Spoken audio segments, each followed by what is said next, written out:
वही कार्य करना जिंदगी में जिसे करने के लिए हजारों आदमी सोचते हो और पीछे हट जाते हो। यदि कोई लक्ष्य तक पहुंचना है तो बहरे हो जाओ। तुम कुछ भी काम करोगे, दो चार लोग तुम्हारी टांग खींचेंगे, टिप्पणी करेंगे, उपेक्षा करेंगे, आलोचना करेंगे, बहुत बहुत बड़ा दिखावा कर रही है, ये तो बहुत उच्च क्रिया है, लोग बोलेंगे, उनका काम ही बोलने का है। पर अपना काम उन छोटे छोटे मेढकों जैसे टर टर पर अपने को प्रभावित नहीं होने का।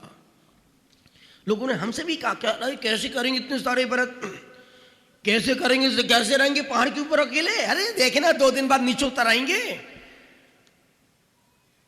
जिनको भरोसा था कि ऊपर नहीं टिक पाएंगे, वही ऊपर माथा टेकने के लिए आई थे। वही लोग घंटों इंतजार करते थे कि यार देख, एक बार तो दिख जाए, एक बार तो मिल जाए, एक बार झलक दिखला जा, एक बार गुफा के बाहर आ जा। सचिन, और उस समय पूरे जितने यात्री आते थे, किसी का उद्देश्य पारसनाथ भगवान की ढोक लगाना नहीं होता था। सिर्फ एक बार प्रशंसा अगर दिख जाए तो हमारा पहाड़ पे आना सफल सार्थक हो गया। सोचो हम कहां से उतर के नीचे आए तुम्हारे चक्कर में। महाराज तो दीक्षा के नीचे उतरे हैं हम, ये तो ऊपर से ऊपर ही निकल जाते। भैया सोचो, भैया पूरा बांध बूंद के बिल्कुल मलखान सिंह डाकू बन के आता था सुबह 5 बजे। और जिस दिन पारना होती थी, 15 दिन भैया को चौका लगाने का मौका मिला, एक पारना करवाने का सौभाग्य मिला स्मृति नगर के भैया जी को। और कितने ऐसे हमारे कैलाश चंद जी, इनको भी एक पारना करवाने का सौभाग्य, कहां पहाड़ पे आके चौका। और जब 15 दिन चौका लगाया, कितने साधुओं ने चौके में आहार किया। गांव में चौका लगाओ और सिद्ध भूमि पर जाकर के चौका लगा करके एक गिलास आहार देने का मतलब है तुमने जिंदगी भर का पुण्य कमा लिया। और पूरा परिवार कैलाश चंद जी का पूरा, भैया जी बोलते, गुरुदेव इतनी बार सब में शिखर आया पर ऐसा आनंद हमने वैसा अभी तक नहीं पाया। और जितने साधु मधुबन में थे सब चौके में आहार के लिए आते थे। और चौका भी एकदम 5 स्टार, जो एक बार आ जाए उसका दूसरी बार फिर आने का, वहीं आहार करने का मन करे। मतलब इतना आहार उनकी चर्या के अनुकूल। नहीं तो तुम समझो खूब माल मलिदा मिलता था, वो तो मिलता ही था, पर उनके स्वास्थ्य के अनुकूल भी चर्या होती थी। जिसको सिगड़ी का खाना उसको सिगड़ी का, जिसको कुएं का पानी, जिसको जो अनुकूल, पर आहार करने यहां पर आए। और वो जब पालना, जिस दिन पालना होती थी, हजारों लोग देखने, आज पालना कैसी होती है, आज पालना कैसी होती है, आज पालना कैसी होती है। और लोगों की प्रार्थना, हे भगवान निर्विघ्न हो, हे भगवान निर्विघ्न हो। महाराज साहब भी 2-3 बार पालना करवाने में आए, 4 बार पालना करवाने के लिए आए, पर हमारे परत वाले कोई पालना में नहीं आए। ये तो आप आए थे, और यहाँ आप तो दीक्षा लेके ही आ गए थे बराबर। तो कहने का मतलब है, सोचो उस पहाड़ पे कितने लोगों ने क्या क्या टिप्पणी नहीं मारी। उस पहाड़ की तपस्या में पारसनाथ भगवान हमारे साक्षी थे और हम उनके साक्षी थे, और दोनों हम एक दूसरे के करीब थे। उस समय एहसास हुआ कि बड़े बड़े तीर्थंकर इतनी ऊंची जाके तपस्या क्यों करते, सिर्फ इसलिए जाके बैठते थे ताकि ये हमारे मक्खी मच्छर भक्त परेशान ना करें। सिर्फ परेशानी से बचो। जिसको लगाव था, जिसको अटैचमेंट था, कोई रात में 2 बजे बाइक से पहुंच रहा है। अब सोचो इतने बड़े पहाड़ पर अकेले चढ़ना भैया जी, और हवा की आवाज, और रोज रात में 12 साढ़े 12 बजे वहां जानवर आते थे। हमने अपनी आंखों से देखा सेही को, हमने अपनी आंखों से देखा लोमड़ी को, हमने अपनी आंखों से देखा जंगली सुअर को, और हमने अपनी आंखों से देखा भालू को। बड़ा भारी भालू, बिल्कुल भैंसे जैसा, बांसपूछ भगवान। अब अजित नाथ की टोंक के पास खड़ा है, देख रहा है। और रोज वहां पर, वहां के माली से हम रोज खुद इकट्ठे 5-10 लोग चावल वहां डलवा देते थे ताकि रात में जो जानवर आते हैं वो चावल वही बादाम खाने ही आते थे। तो ऐसे ऐसे उससे ही जरा टॉर्च मारो पूरे कांटे भी यूं खड़ी कर लेते थे। अभी हम लोग तरुण सागर में थे महाराज, मेरे पीछे जो पीछे पूरा जंगली था, रोज 2 सेही के जानवर और वहीं उनका बिल बना था, वहीं घुस जाते थे। जरा उनको कुछ भी बादाम कुछ भी फेंक के मारो तुरंत बिल में घुस जाते थे। और फिर देखो बाहर लंबे लंबे कांटे। तो वहां पर वो जानवर है जो आते थे, सांप तो ऐसे निकलते जैसे चूहे घूम रहे हों, और मुझे बड़ा आनंद आता था। कई बार लेटे हैं, ऊपर से सांप निकल रहा है, क्या गुलगुला सा लग रहा है, अरे ये तो सांप है। कई बार चूहे एड़ी को काटते थे और हम लेटे रहते थे, खाओ भाई तुम अपना खाओ, हमको तो मिल नहीं रहा, तुम तो अपना पेट भरो, किसी एक का तो भरेगा कम से कम। और वो एड़ी को वो काटते रहते, अच्छा लगता आनंद। और मुझे पता नहीं किसी भी जंतु से यदि अभी छिपकली आ जाए, भैया जी मंच की नीचे उतर जाए, जो सब बड़ी धर्मात्मा धर्म की चर्चा में दृष्टि बात कर रहे थे, मरा सब बाथरूम में जाओ, कुछ कॉकरोच आ जाए, कॉकरोच तू अंदर में बाहर। और आप, मैं बड़े दम से बोलता हूं, आप मेरे किसी भी कमरे में कॉकरोच 200-500 कॉकरोच छोड़ दो, 50-100 छिपकली छोड़ दो, मेढक छोड़ दो, चूहे छोड़ दो, सब छोड़ दो, और अंदर हमको बैठा दो, बाहर से ताला मार दो, हम वहां से हिलेंगे भी नहीं। ये अपना दम्भ है। मुझे जानवरों से खूब स्नेह है, और किसी भी जंतु जानवर को यूं हाथ से उठा लेता हूं। मुझे पता है हम उसका खराब नहीं कर रहे, वो हमारा खराब नहीं करेगा। बड़े बड़े सांपों को यूं फोटो देखो तो वो विपुल के पास भरी पड़ी फोटो सारे जंतुओं की। विपुल ध्यान मत किसी को, भैया जी को दिखा देना पर ध्यान मत। कहने का मतलब है कि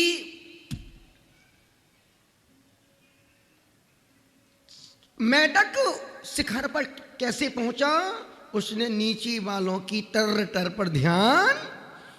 यदि हम भी ध्यान देते लोगों की बातों पर तो हम इतनी बड़ी तपस्या न कर पाते, न पहाड़ पर हम पहुंच पाते।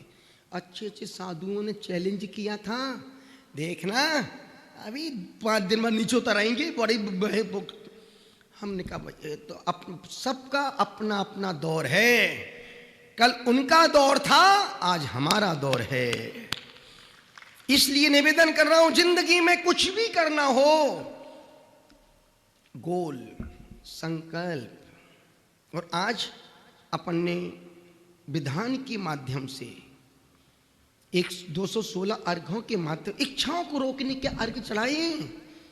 परिग्रह को कम नहीं, अब जो तुम्हारे पास है वो तो बहुत कम है, पर जो मन में भरा है वो उससे ज्यादा है। इतने सारे लोग बैठे हैं, कोई व्यक्ति बोल सकता कि जिससे पूछो, किसी व्यापारी से पूछो तुम अपने व्यापार से खुश हो, अरे महाराज मैं तो चेंज करना चाहता हूं। बेटे से पूछो तुम अपनी पढ़ाई से खुश हो, अरे महाराज क्या करूं 2 साल से फेल हो रही हूं।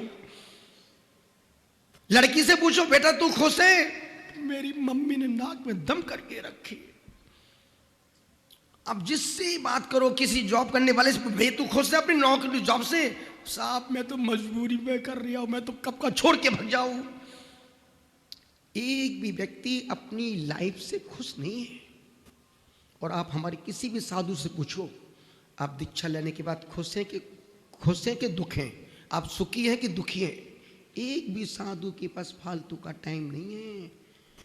एक भी साधु कोई भी किसी श्रावकों से पंचायत नहीं करता है, न किसी के पास लैपटॉप, न किसी के पास आईपैड। सब अपने अपने पैड में, अपने अपने आई में अपने पैड को लिख रहे हैं।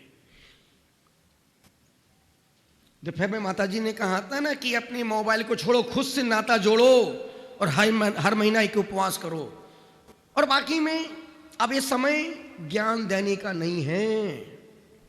ये समय दुनिया सब कुछ जान रही है। एक छोटा 3 साल के बच्चे से लेकर के 95 तक की उम्र के लोग हर चीज जान रहे हैं, पर जान करके भी वो अनजान बनकर की जिंदगी जी रहे हैं। जो हम लोग बोलते हैं ये कोई नया नहीं है, पर तुम इसलिए सुनते हो क्योंकि महाराज जी बोल रहे हैं, इसलिए बैठे हो क्योंकि हमको बैठना है, इसलिए सुनना क्योंकि हमको सुनना है। पर हर चीज का तुम्हारे पास हमसे ज्यादा बड़े बड़े ज्ञानी नीचे बैठे हैं। भैया के पास कोई कम ज्ञान है क्या, कम नॉलेज है क्या? फिर भी सुनता है, क्यों? सब पता है, सुनना है, अच्छा लगता है। अब ज्ञान दें, अब देश को इतनी ज्ञान की आवश्यकता अब नहीं है जितनी आज से 20 साल पहले थी। अब हर व्यक्ति के पास खूब नॉलेज है, खूब ज्ञान है, खूब गूगल का ज्ञान, व्हाट्सएप का ज्ञान। सब हमारे संग में जो बच्चा है अनपढ़, गणेश महाराज हमारे वहाँ आसाम का है, अनपढ़ है, उसको एक अक्षर पढ़ना नहीं आता है, पर बंदा खुद अपना इंस्टाग्राम अपडेट करता है रोज। गणेश अपना रोज अपडेट रोज फोटो डालता है, अपडेट करता। हमने कि यार ये तो हमको इतना तो हमको नहीं आता। गुरुजी मैं रोज अपना फेसबुक में, इंस्टाग्राम में और इन दुनिया भर के उसमें अनपढ़ आदमी रात में 2-2 बजे तक सेट कर रही है, अपने स्टेटस लगा रहा है। सोचो, अब कोई व्यक्ति किसी भी चीज से अनभिज्ञ नहीं है। एक अलग बात है कि हम अनजान बन के जी रहे हैं, पर ज्ञान हर चीज का है, हर चीज का नॉलेज है।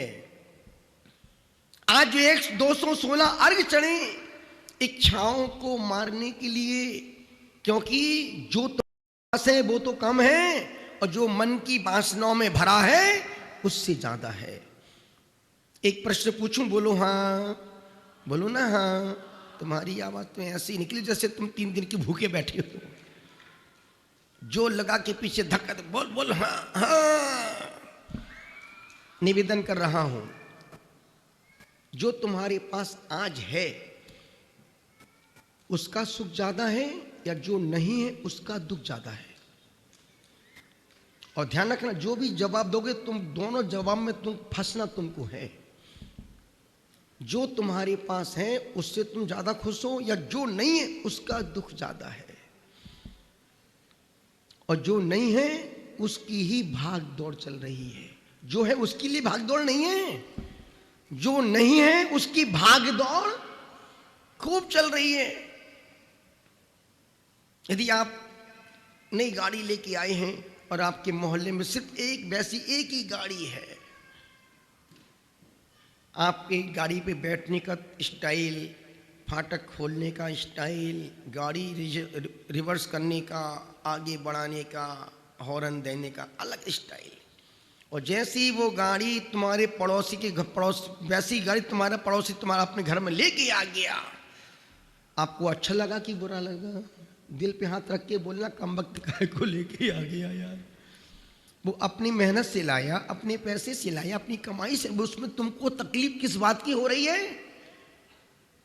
पर आदमी का नेचर है कि जो मेरे पास है वो किसी के पास ना रहे। जो मोबाइल का कवर आपके पास है वैसा कवर किसी के पास नहीं होना चाहिए, बस। और ये क्या कवर है मेरे को, ट्रांसपेरेंट। और दूसरा, तुम्हारी सहेली लेके आ जाए, अब तुम्हारा मोबाइल का कवर बेकार। निवेदन का, इच्छाएं अनंत हैं, सामान तो सीमित है, पर हमारी आकांक्षाएं अनंत आकाश जैसी। हमारा मन तो ऐसा है जैसे समुद्र, उस समुद्र में लाखों नदियां जाकर के मिल जाती हैं, पर आज तक किसी समुद्र ने किसी नदी से नहीं कहा, बहन अब मता, मैं तृप्त हो गया हूं। आदमी का मन भी उस समुद्र जैसा है, आदमी का मन उस मरघट शमशान घाट जैसा है, जिस शमशान घाट पर हजारों लाखों मुर्दे दफना दिए गए, जला दिए गए। आज तक किसी मरघट ने नहीं कहा कि भाई बस कर, अब मैं तृप्त हो गया हूं, अब मेरे पास लेके मत आओ। तुम्हारी स्थिति तो ऐसी है, एक ट्रक अनाज से भरा जा रहा था, अपने आप को टटोलना। एक ट्रक अनाज के बोरों से भरा अच्छी स्पीड में 120-130 की स्पीड में जा रहा था। एक रोड ब्रेकर आया, ट्रक उछला और उससे एक बोरा अनाज का सड़क पर गिरा। ट्रक तो आगे निकल गया, बोरा वहीं गिर गया। कुछ देर बाद चिड़ियां आई, चिड़ियों ने उस बोरे से दाने निकाले, खाए चली गई। कुछ देर बाद चूहे आए, चूहों ने भी दाना खाया, चले गए। कुछ समय बाद चिड़िया आई, चिड़ियों ने बोरे को खोदा, निकाला और खाई चली गई। कुछ देर बाद कबूतर आए, कौवा आए, उन्होंने भी खाया चले गए। कुछ समय बाद बकरी आई, बकरी ने भी खाया चली गई। उसके बाद एक आदमी आया, उसने पूरा बोरा पीठ पे रखा और लेके चला गया। आदमी की पेट की भूख तो 2 रोटी की है और मन की भूख समुद्र से भी ज्यादा है। भारी भरकम उधर तुम्हारा जैसे हो गणेश का पेट, तो हाथी जैसा पेट, या फिर कहूं इंडिया गेट, उससे भी अति विस्तृत है मानव मन का पेट। 3 लोग की दौलत हथियाने का अवसर देख रहे हो, 3 लोग की दौलत हथियाने का अवसर देख रहे हो, विश्व सम्राट बनने का झूठा सपना देख रहे हो, पर मन की महिमा अद्भुत निराली, कितना ही मिल जाए सदा खाली का खाली। दोनों हाथों को जोड़ें पूरे मन के साथ, बड़े मन के साथ। हम भी बोलते हैं, आप भी बोलिएगा, हम गाएंगे, आप भी गाइएगा।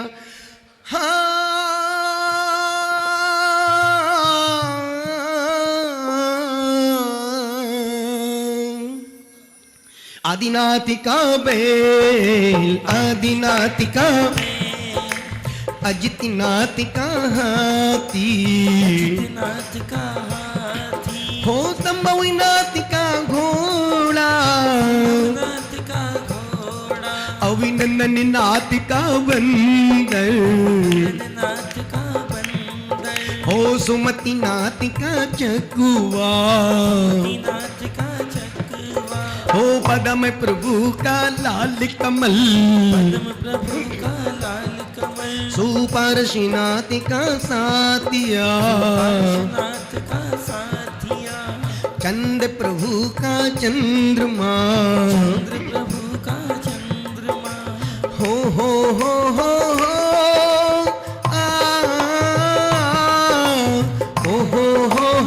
बोलो।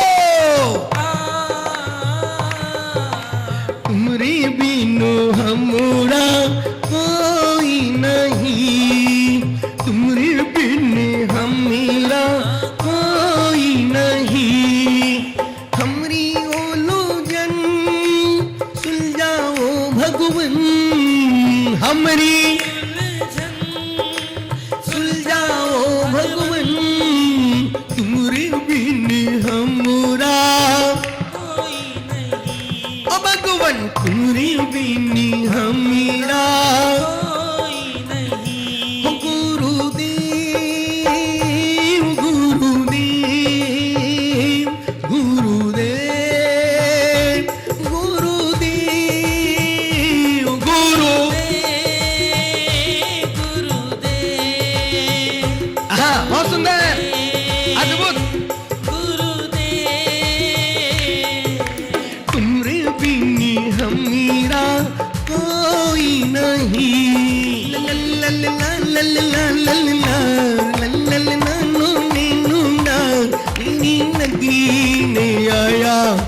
कोई जादूगर